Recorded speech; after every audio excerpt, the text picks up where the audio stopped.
औज़ुबिल्लाहिमिनश्शैतानिर्रजीम बिस्मिल्लाहिर्रहमानिर्रहीम।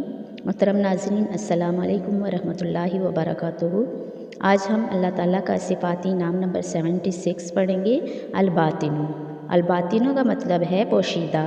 जो शख्स रोज़ाना 33 मरतबा या बातिनु पढ़ा करे, इंशाअल्लाह इस पर इसरार बातिनी ज़ाहिर होने लगेंगे और इसके कल्ब में उनसे मोहब्बत इलाही पैदा होगी। और जो शख्स 2 रकात नमाज नफल अदा करने के बाद हुवल अव्वलु वल आखिरु वज़ाहिरु वल बातिनु अला कुल्ली शैइन क़दीर पढ़ेगा तो इंशाअल्लाह इसकी तमाम हाजतें पूरी होंगी। अल्लाह ताला का सिफाती नाम नंबर 77 है अलवलियु यानी मुतवल्ली।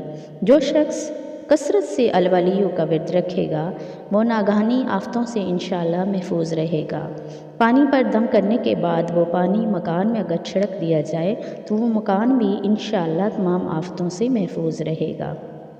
अल्लाह ताला का सिफाती नाम नंबर 78 है अलमुताली यानी सबसे बुलंद व बरतर। जो शख्स कसरत से अलमुताली का विर्द रखेगा इंशाअल्लाह इसकी तमाम मुश्किलात रफ़ा होंगी और पेट के दर्द के लिए इस किस्म का कसरत से विर्द रखने वाला इंशाअल्लाह इस तकलीफ़ से निजात पाएगा। अल्लाह ताला का सिफाती नाम नंबर 79 है अलबर्रु यानी बहुत बड़ा अच्छा सलूक करने वाला।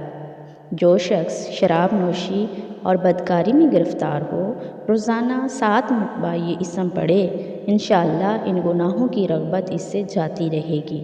जो शख्स हुब्बे दुनिया में मुब्तला हो, इस इसम को बकसरत पढ़े, इंशाअल्लाह हुब्बे दुनिया इसके दिल से जाती रहेगी। जो शख्स बच्चा पैदा होने के बाद 7 मरतबा इस इसम को पढ़कर दम कर देगा और अल्लाह के सुपुर्द कर देगा, वो बच्चा बालिग होने तक तमाम आफ़तों से महफूज रहेगा इंशाअल्लाह। अल्लाह ताला का सिफाती नाम नंबर 80 है अत्तव्वाबु यानी बहुत ज़्यादा तौबा कबूल करने वाला।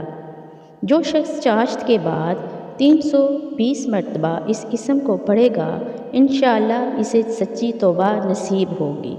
और जो शख्स कसरत से इस इसम को पढ़ेगा, इंशाअल्लाह इसके तमाम काम आसान हो जाएंगे। अगर किसी जालिम पर 10 मरतबा पढ़कर दम कर दिया जाए तो इंशाअल्लाह इसके जुल्म से भी खलासी नसीब होगी। अल्लाह ताला से दुआ है अल्लाह ताला हमें अपने इन बाबरकत नामों से फैज़याब होने की तौफ़ीक़ अता फ़रमाए। हम सबको अपने हिफ्ज़ व अमान में रखे। वमा अलैना इल्लल बलागुल मुबीन। अस्सलामु अलैकुम वरहमतुल्लाहि वबरकातुहू।